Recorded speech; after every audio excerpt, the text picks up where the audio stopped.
बच्चों, कैसे हैं आप सब? आशा करती हूँ आप सब बहुत अच्छे होंगे। स्वागत है आपका इस कक्षा में। आइए आज हम बढ़ते हैं हिंदी व्याकरण का पाठ 11 काल। सभी क्रियाएं अलग अलग समय पर होती या की जाती हैं। देखिए, पढ़िए और समझिए।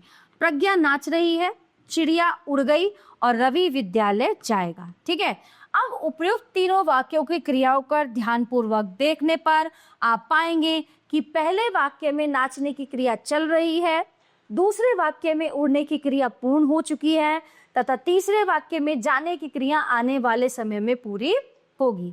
ओके, सो इस प्रकार ऊपर के तीनों चित्रों में क्रियाओं के होने का समय अलग अलग है।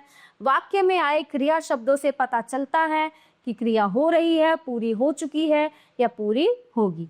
इस प्रकार क्रिया के जिस रूप से कार्य के होने या करने के समय का पता चलता है, उस समय को काल कहते हैं। काल के भेद, काइंड्स ऑफ टेंस। काल के 3 भेद होते हैं। पहला है वर्तमान काल। क्रिया के जिस रूप से उसके वर्तमान समय में होने का बोध होता है उसे वर्तमान काल कहते हैं। और वर्तमान काल के वाक्यों के अंत में है, ओ, हूँ आदि शब्द आते हैं। दक्ष पढ़ रहा है, हम सब खेलते हैं, क्या खा रहे हो, मैं चित्र बना रहा हूँ। भूतकाल, क्रिया के जिस रूप से उसके बीते हुए समय में होने का बोध होता है, मतलब जो कार्य हो चुका है ना, उसे भूतकाल कहते हैं।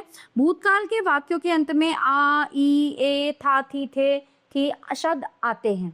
जैसे नमल कल फिल्म देखने गया, नेहा अपनी बहन के साथ दिल्ली गई, मैं साइकिल से विद्यालय जाता था, हम सब मेला देखने गए थे, मेरी नानी जी प्रधानाचार्य थी। ठीक है, तो इसमें सारे शब्द आ गए।